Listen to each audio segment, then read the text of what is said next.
High viewers, మన జగన్మోహన్ రెడ్డి వాడుతున్న technique ఏదైతే ఉందో అది నేను మీకు కనుక ఎక్స్ప్లెయిన్ చేస్తే ఆశ్చర్యపోతారు. నాకు తెలిసి ఈ టాపిక్ ఎవరు టచ్ చేయాలి. తెలిసినట్టు కొంతమంది మిత్రులు ఏదో సందర్భంలో చెప్తూ ఉంటే అరే నిజమే కదా, అక్కడ కూడా ఇదే కదా చేస్తున్నారనిపించింది. కోడ్ ఉంది. కోడ్ని ఎలా కట్ చేస్తారు? ఫస్ట్ ఆ కోడికి బ్యాక్ సైడ్ దగ్గర కొంచెం కట్ చేసేసి లోపల మొత్తం వేస్ట్ అంతా బయటికి లాగేస్తారు. ఆ తర్వాత హాఫ్ పడతారు, ఆ తర్వాత ఇంకొక హాఫ్ పడతారు. అంటే ఫస్ట్ ఫుల్ బాడీని 4 పార్టులు చేస్తారు. మరలా ఈ 4 పార్టులు ఏం చేస్తారు? ఒక్కొక్కదాన్ని స్లైసెస్గా కోస్తారు.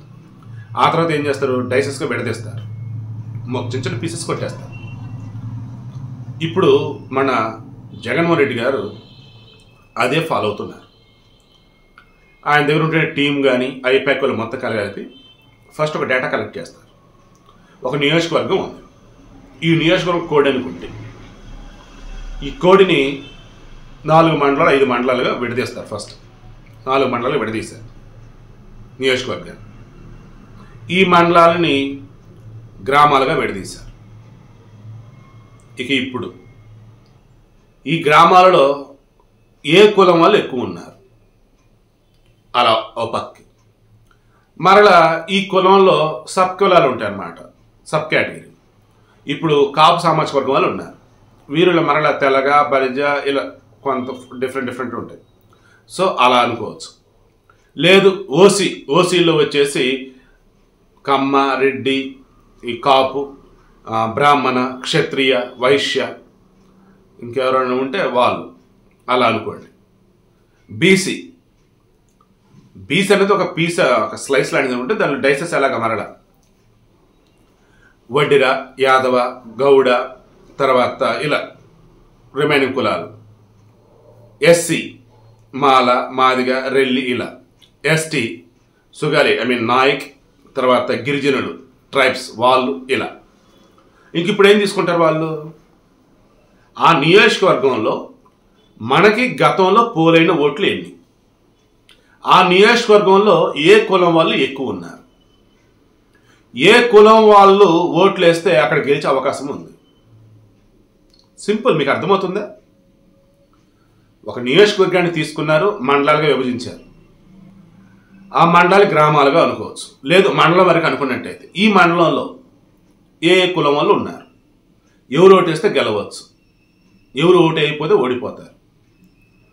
అవునన్నా కాదన్నా ఆంధ్రప్రదేశ్లో ఇప్పటికీ ఎక్కువ శాతం మంది అరే మన కులపోటు నించున్నాడ్రా, సో గెలిపించుకుందాం అన్న ఫీలింగ్లోనే ఉన్నారు.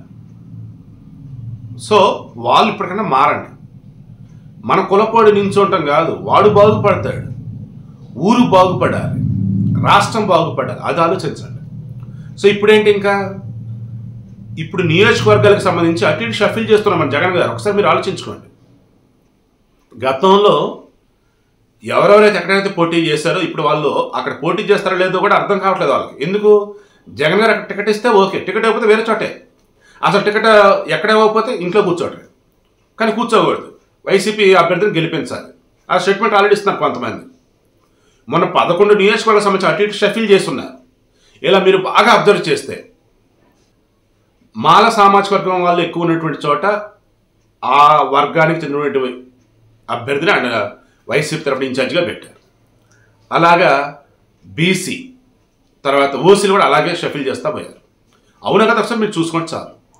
జస్ట్ ఇందాకే చూశారు, తాడేపల్లి ప్యాలెస్లో జగన్మోహన్ రెడ్డి, మిథున్ రెడ్డి, సుబ్బారెడ్డి, ఇంకెవరు మొత్తం రెడ్డి సామాజిక వర్గం కీలకమైన వాళ్ళు చర్చలు జరుపుతూ ఉంటే తాడేపల్లి ప్యాలెస్ బయట ఎస్సీ ఎస్టీ బీసీ నాయకులు వెయిట్ చేస్తున్నారని చెప్పేసి ఎవరో పోస్ట్ ఏదో పెట్టున్నారు. ఎందుకేంటంటే వాళ్ళు లోపల నుండి ఆ డేటా మొత్తం చూసి నీకు టికెట్ వస్తుంది అని చెప్తే అతను వెళ్ళిపోవాలి, టికెట్ రాదని చెప్పినా వెళ్ళిపోవాలి. బట్ లోపలికైతే లేదు, మొత్తం వాళ్ళు చూసి చెప్తారు. నువ్వు అంత డిస్కషన్ కూర్చునేది కూడా లేదు అన్నట్టుగా ఒక టాక్. నిజమా కాదనేది వాళ్ళకి తెలుసు, బయట ఉన్నది ఏంటో మీకు తెలుసు. సో ఇప్పుడు నేను చెప్తున్నది ఏంటి, సింపుల్గా వైసీపీలో ఎవరికి టికెట్ వచ్చిద్ది ఎవరికి టికెట్ రాదు అంటే మెయిన్ ఇదే. ఇంకా అక్కడ ఏ కులపోలు ఎక్కువ ఉన్నారు, మరలా ఆ కులంలో కూడా మతాలు మారిన వాళ్ళు ఎవరైనా ఉన్నారా, మత ప్రాతిపదికన ఓట్లు వేసే వాళ్ళు ఎవరున్నారా నియోజకవర్గంలో, ఇలా షఫిల్ చేసుకుంటూ పోతున్నారు. అందుకే వైసీపీలో ఉన్నటువంటి కొంతమంది ఓపెన్గా బయటకు వచ్చి మరి మా అధినేత నాతో కలవట్లేదో, లేదంటే ఆయన కలవడానికి నాకు అవకాశం ఇవ్వట్లేదని చెప్తున్నారు కొంతమంది. ఇంకొంతమంది నా నియోజకవర్గం కాదని వేరే చోట అంటే ఎలా అని చెప్పేసి అంటున్నారు. ఇంకొంతమంది ఓపెన్గానే నాకు ఆరోగ్యం సహకరించట్లేదు, నా వయసు అయిపోయింది, నేను పోటీ చేయని చెప్పేసి అన్నారు, తక్కువ వయసున్నా. ఇంకొంతమంది ఏకంగా ఫోన్లు స్విచ్ ఆఫ్ చేసి పెట్టుకుంటా ఉన్నారు. ఎక్కడికో వెళ్ళి పోటీ చేసి డబ్బులు వదులుచుకోవటం కన్నా, పరుగు పోగొట్టుకోవడం కన్నా ఓడిపోయి ఇక్కడ నా కులపోలు లేకపోయినా నన్ను నమ్మి ఓట్లేసి జనాలు ఉన్నారు బాబు అంటే నాకు ఓటు సీట్ ఇవ్వకుండా వేరేవాడికి ఇస్తారంటే ఎట్లా అని చెప్పేసి. అవునా కదా, మీరు ఆలోచించండి. గెలిచినటువంటి కమ్మ అయినా, రెడ్డి అయినా, యాదవ్ అయినా, ఇంకెవరైనా సరే ఆ కులపోళ్ళు ఎక్కువ ఓట్లు లేనటువంటి చోట కూడా వాళ్ళు గెలుచున్నారు అని చెప్పి వాళ్ళకి టికెట్ ఇచ్చే పొజిషన్ లేదు ఇప్పుడు ఏపీలో. కారణం ఈ స్లైస్ అండ్ టెస్ట్ టెక్నిక్ వాడుతున్నారు ఈయన. అది వర్కౌట్ కాదు. అది వచ్చేసి ఈ కోడింగ్ డీకోడింగ్ లాగా సాఫ్ట్వేర్ ఫీల్డ్లోనో లేదంటే టెక్నాలజీ రిలేటెడ్ అని ఉంటే అక్కడ సెట్ అవుతుంది. కానీ అదే ప్రజాస్వామ్యంలో ఎన్నికల్లో వచ్చి వాడతాను చేస్తానంటే ఎట్లాగండి? సో ఇప్పుడు నేను సింపుల్గా చెప్తాను చూడండి. ఈరోజు భారతదేశంలో ఉన్నటువంటి ఆటగాళ్ళు, ముఖ్యంగా క్రికెట్ ఆటగాళ్ళు పిచ్ ఏదైనా దున్నేస్తూ ఉన్నారు. ప్రపంచంలో ఏ దేశంలో దుమ్ము దులిపేస్తూ ఉన్నారు. బట్ గతంలో ఎలా ఉండేదంటే మన వాళ్ళు ఇండియాలో దుమ్ము లేపేవాళ్ళు, బట్ వేరే దేశాల్లో పిచ్ మీద ఆడాలంటే భలే ఇబ్బంది పడేవాళ్ళు. కారణం ఏంటి? గ్రౌండ్ రియాలిటీ వాళ్ళకి తెలిసేది కాదు. అండ్ క్రికెట్ అనే ఆట ఆడుతున్నప్పుడు ఎక్కడెక్కడైనా ఆడాల్సి వచ్చిందిరా బాబు. సో అన్ని పిచ్లు కూడా అలవాటు పడి ఉండాలి అండ్ దాని దగ్గర మన గ్రౌండ్ను రెడీ చేసుకోవాలి. ఇప్పుడు మన వాళ్ళు ఎట్లా ఆడగలుగుతున్నారు ఏంటి బాబు అంటే గ్రౌండ్లు మొత్తం రెడీ చేస్తున్నాం. ఒక్కొక్క గ్రౌండ్లో ఒక్కొక్క పిచ్ ఒక్కొక్కలాగా. సో అన్ని చోట్ల ఆడుతూ ఉన్నారు.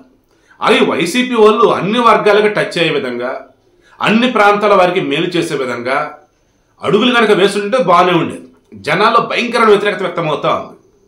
పేరుకి ఆ పదవి ఈ పదవి ఎస్సీ ఎస్టీ బీసీలు కానీ ఇచ్చారు తప్ప పెత్తనం అంతా రెడ్డిలదే. అండ్ ఓలలో పనులు చేసే బిల్స్ అన్నా సరే మాకు రాలేదు, వేరే వాళ్ళకి వచ్చినాయి.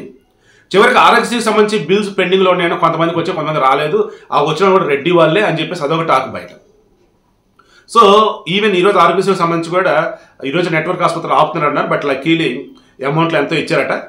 మొత్తం 1000 కోట్లు రావాల్సిన 500 కోట్లు ఇచ్చారట. మిగతా 500 కోట్ల తర్వాత ఇస్తామన్నారట. సో నెట్వర్క్ ఆసుపత్రులు ఆర్ఎక్సీని రన్ చేస్తూనే ఉన్నాయి. సో నేను చెప్పేది ఒకే ఒక పాయింట్ ఇక్కడ మెయిన్గా, మనం రాజకీయం అన్నప్పుడు అన్ని అంశాలు టచ్ అయ్యే విధంగా, అన్ని వర్గాలు సాటిస్ఫై చేసే విధంగా, మనం ఇచ్చిన అన్ని హామీలు నిలబెట్టుకునే విధంగా అడుగులు వేస్తే సరిపోదు. అలా కాకుండా నేను నియోజకవర్గ వారీగా కులాలని మతాలను చూస్తా, విభజిస్తా, దాని తగ్గట్టుగా అభ్యర్థి నిల్చోబెడతా అంటే అంత అమాయకంగా ఎవరు ఉన్నారు? ఈరోజు ఎవరు ఓటేస్తారు స్వామి? ఒకవేళ ఇంకా నా కులపోడి నుంచో నేను ఓటేస్తాను అనుకుంటే, నా మతవాడి నుంచో నేను ఓటేస్తాను అనుకుంటే మీ అంత పిచ్చోళ్ళు ఇంకెవరు ఉండరు. దయచేసి ఆలోచించి దాని తగ్గట్టు ఓట్లు వేసుకోండి. బట్ మన జగన్మోహన్ రెడ్డి ఫాలో అవుతున్న టెక్నిక్ అయితే మాత్రం సేమ్ విభజించు పాలించిన బ్రిటిష్ వాళ్ళది ఏదైతే ఉందో, ఈ స్లైస్ అండ్ టెస్ట్ టెక్నిక్ ఏదైతే ఉందో, కోడిని కోసేటప్పుడు ఆ టెక్నిక్ ఏదైతే వాడతారో లైక్ అవే వాడుతూ పోతూ ఉన్నారు. దానివల్లే కొంతమంది వైసీపీలో ఉన్న వాళ్ళే ఫోన్లు స్విచ్ ఆఫ్ చేసుకుంటున్నారు. మరి కొంతమంది రాజీనామాలు చేస్తారు, ఇంకొంతమంది మరలా పోటీ చేయట్లేదని చెప్తున్నారు. ఇంకొంతమంది వచ్చేసి సర్లేకి ఏదైతే అదేంది పోటీ చేద్దాం, అంతకైతే ఇప్పుడు ఏ నియోజకవర్గంలో నించుంటున్నామో ఆ నియోజకవర్గంలో మన సరైనటువంటి వేలో ఓట్లు రాకపోయినా 2029 టార్గెట్ పెట్టుకుందాం. సో ఒకవేళ ఓడిపోయినా ఈలోపు ఇక్కడ మొత్తం కూడా మనం సెటరేట్ చేసుకుంటే 2029 గెలవచ్చు కొంతమంది అనుకుంటా ఉన్నారు. సో పక్కా మాస్టర్ ప్లాన్. బట్ ఫాలో అవుతున్న టెక్నిక్ అయితే ఇప్పుడున్న డెమోక్రసీలో అయితే వర్కౌట్ అయితే కాదని నాకైతే అనిపిస్తా ఉంది.